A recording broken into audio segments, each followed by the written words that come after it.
that we can drink, and there is such a huge population in our country. So how we can deal to manage water such that everyone in India could get potable water to drink?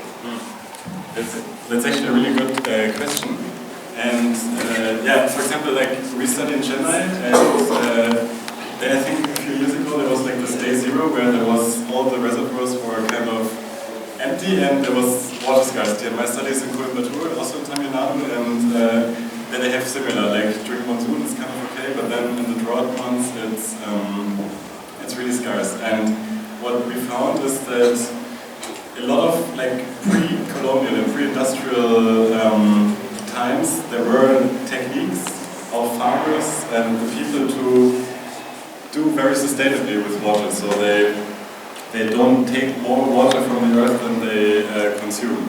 And during urbanization, this also happens in Germany and all over the world, really, that due to industrialization and the increased demand of water that we want to consume, and we get more water from the earth that we actually can replenish through the rain and through the replenishing of the aquifer. So there's kind of this lifestyle change that happens due to urbanization, that people just, we have the tap, and as soon as we have the tap and we make the tap open, water runs out, right?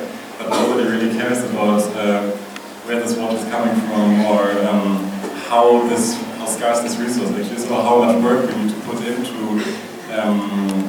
deal with it sustainably. So those old techniques you can. A lot of farmers told us in Coimbatore that they have percolation ponds, that they, because back in the days there was this really pond system, like this really complex pond system of ponds, rivers, streams that were connected to actually keep the water from the rain in the region, and then it sinks into the groundwater, and then you can replenish the groundwater, and then you can take again. But right now it's more like we only take and we don't give back. So. We can build ponds, we can plant trees, and also in our minds, when we have our daily lives, we can be more conscious about how much water we consume, and yeah, that it's actually a scarce resource, I think. Before going to our very next question, I want to only ask you that the topic which you have choose to explain us, that is your relation between the human and water. Why you have choose such topic? Because there are many other topics present in the world, and you have choose whatever you have choose, that is very interesting and very the topic which will lead to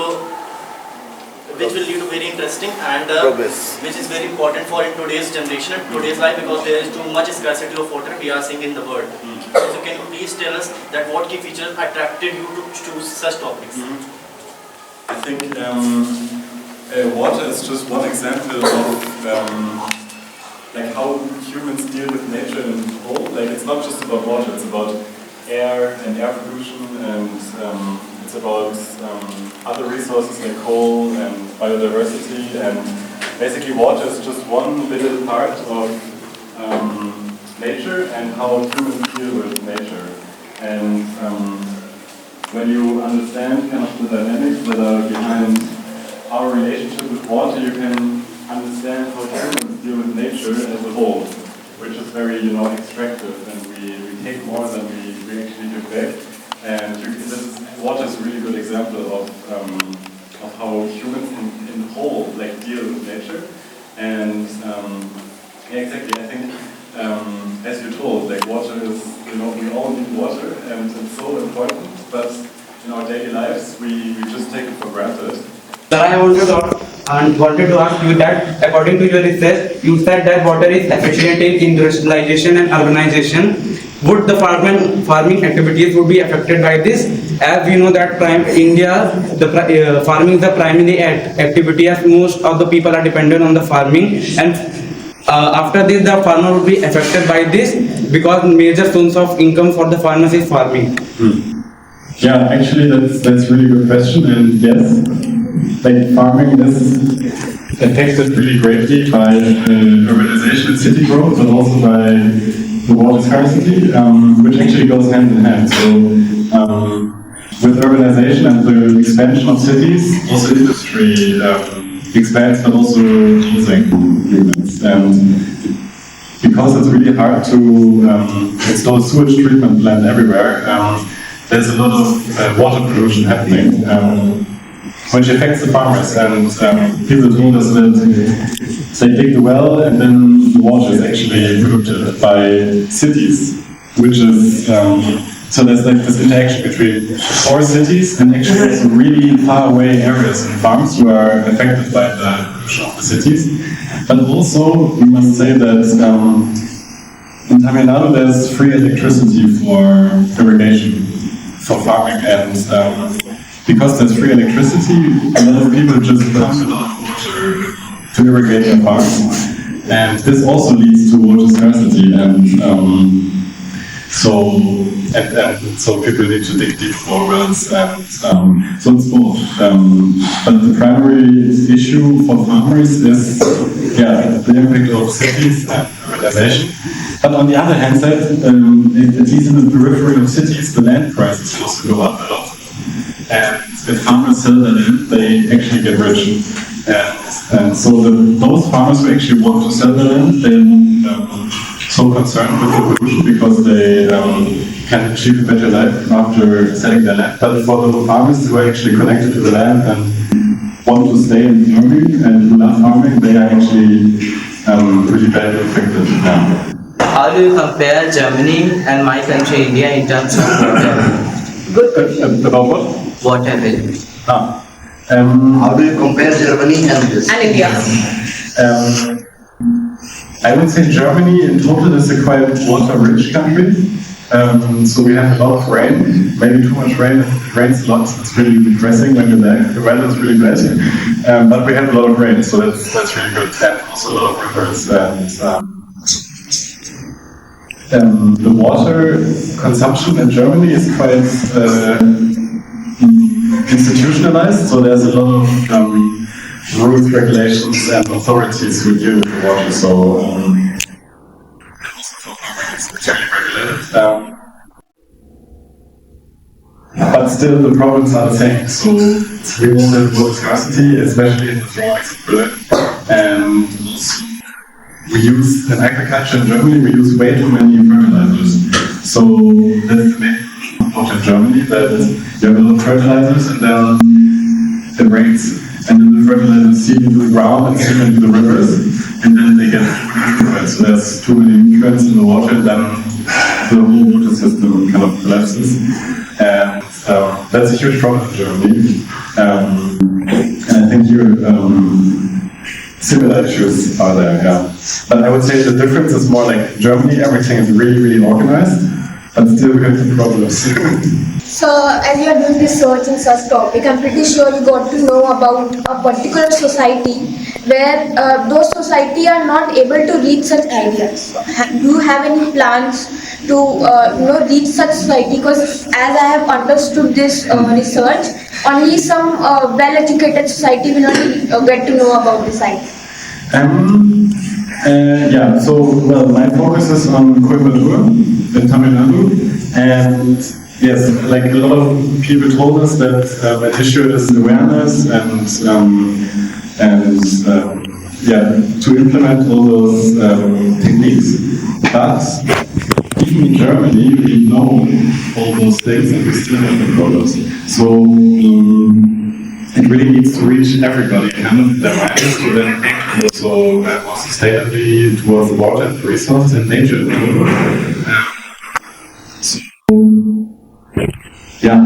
It's maybe not about, in Germany we have the same issues, and it needs to be, everybody needs to understand themselves what the issues are. Please give me your personal opinion about the term development, not in the terms of industrial and in the terms of nature and people today.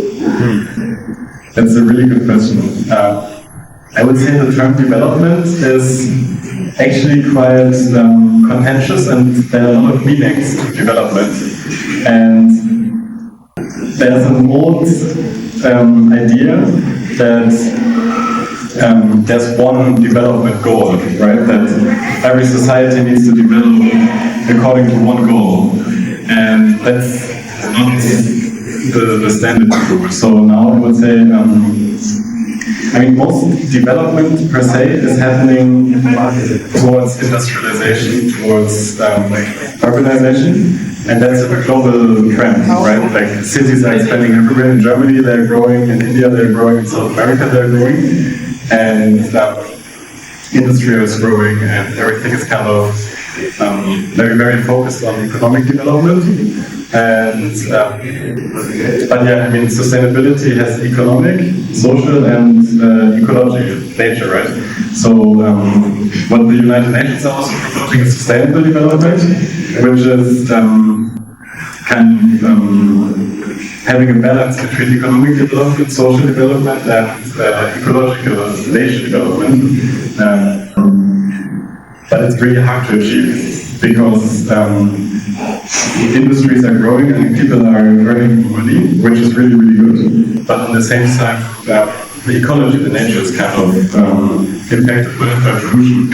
So it's a really tricky question. And probably we haven't figured it out yet, otherwise we wouldn't have climate change. So I would still say, yeah, everybody needs to get to know what sustainable development and kind of drive the change towards that and kind of change the development path, right? So my question is about daily life. As we use ROs in our homes, so we use ROs for purifying the water. But are ROs really purifying the water, or they are decreasing the minerals of the water that we drink? Reverse osmosis is a technology. There's a cellular membrane from which water is passed out. Yeah. And we basically reverse osmosis purifies the total dissolved solids in the water. And anywhere in the world, like any reverse osmosis plant which is in functional, like there is a miniature plant which we are using in our homes or which we are using in some big industry or somewhere. The minerals, is it also filtering out minerals? It is the total dissolved solids, because in very miniature quantities the water contains arsenic, water contains uranium, water contains calcium, nitrates, phosphates, which are really they are critical for our immune system, they are critical for brain development. The reverse osmosis technology purifies the total dissolved solid.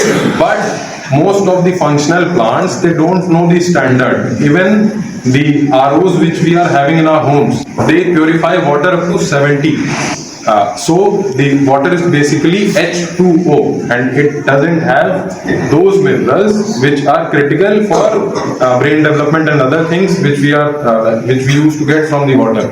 Like the water, we went to Siruvani stream. The water gets collected in that area. It is the second most sweetest water in the world. It gets collected. The water does absorb some dissolved solids it has, which are critical for human development and human well-being.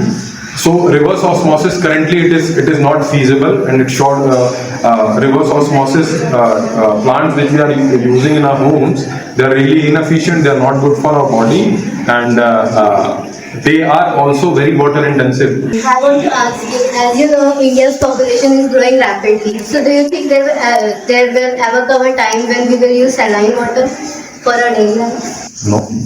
It's the same technology which you are using at home, the reverse osmosis. So what you're asking is, we have problems, and then we need technology to solve those problems. And that's a really good idea, right? And technology can solve a lot of problems. But in the end, it's about how we act as humans and how we interact with nature and how we see nature as a valuable resource. And if you only develop new technologies, in the past it didn't work out and it didn't solve the big challenges like climate change or biodiversity loss. So I would say that it's really about every individual sees nature and also values nature as a valuable thing for humans that needs to be nurtured and saved. My question is just a genuine question from your daily life, or you can say, as sir said that we are computer is studying in IIT, IIT-Madras. As we all know that it is such a large country and the population is growing day by day, and competition too.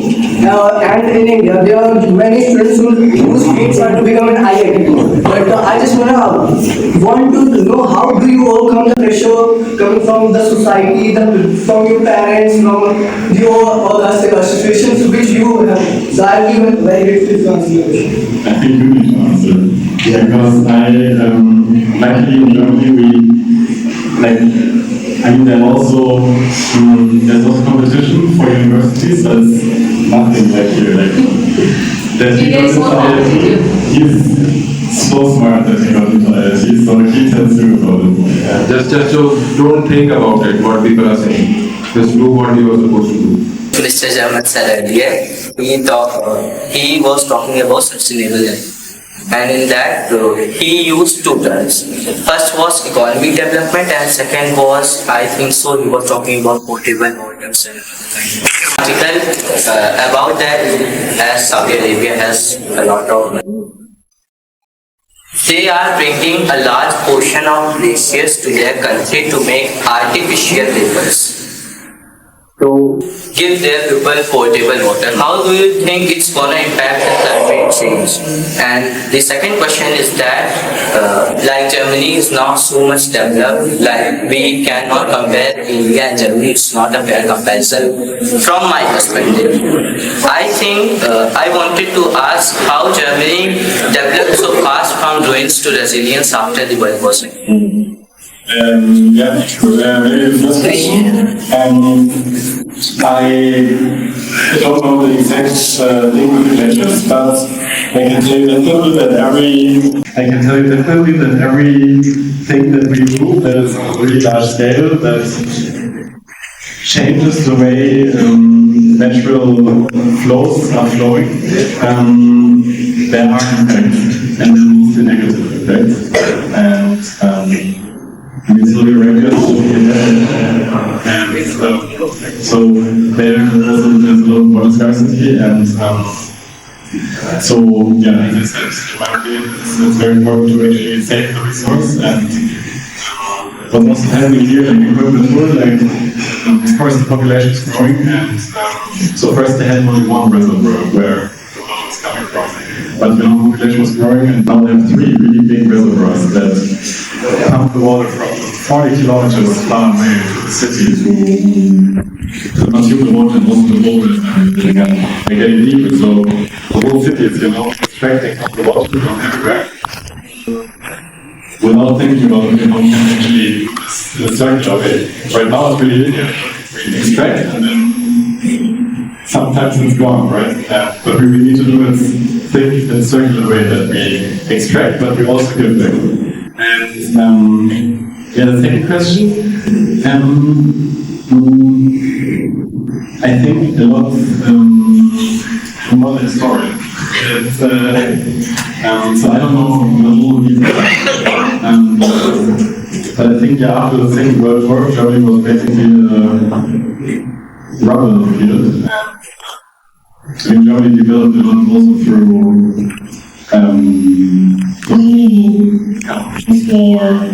economic development, not from the US, so that so this is actually called Wirtschaftswunder, which is like the economic wonder after the Second World War in Germany. So a lot of it came from, of course, like the economic of Germany, but like in industries, but also a lot from foreign workers. Like there were a lot of Turkish people coming to Germany working, Polish people, Russian people, and So what things attract you to do studying in India? That's a good question. So I ended up here last year. I had the opportunity to come to India for 2 weeks. I also donated for winter school. It was like a workshop, which was 2 weeks long, and we talked about sustainability. And I've never been outside Germany before, or outside Europe before that. And I was really fascinated by seeing how different everything is, but in the end also how similar everything is. Like, as I told you, I have this weird same water province in Germany, and it's super fascinating actually to see how other people do it. And then I met a professor who is now a professor here, and so I have the opportunity to be here for 4 or 5 months. Since urbanization is in great pace in whole world, not in India only, and that pollution is increasing day by day, the climate is changing. So there are many people who say that we should focus on electric vehicles neither than the regular vehicles that we are having of petrol and diesel, as they are consuming a lot of resources, natural resources, and they take time to replenish. So but the lithium and batteries that are used in electric vehicles are made by using tons of liters of water. Yeah. So what is your view on that? Is it good to use electric vehicles? Yeah, really good question. In Germany right now, it's also, because Germany has a lot of car manufacturers like Mercedes, Volkswagen, and there's a huge shift towards electric vehicles, and they're like praised as the, this is the solution. Again, like the, technological solution to a problem. But as you already said, there's huge amount of water involved in the extraction of lithium, and also all those, to build actually a battery, there's so many resources to be extracted from the planet. And in the end, there are much more sustainable options than an electric vehicle. Like, if you're in a city where they actually has cars, like Europe, you can ride a bicycle to a lot of places. And also public transport, like buses, it's much more efficient if you have 50 people in one bus than 50 people in 50 cars. So it's much more efficient by using public transport. And so I would say electric vehicles are definitely not the solution. And also it has a lot to do with city planning actually.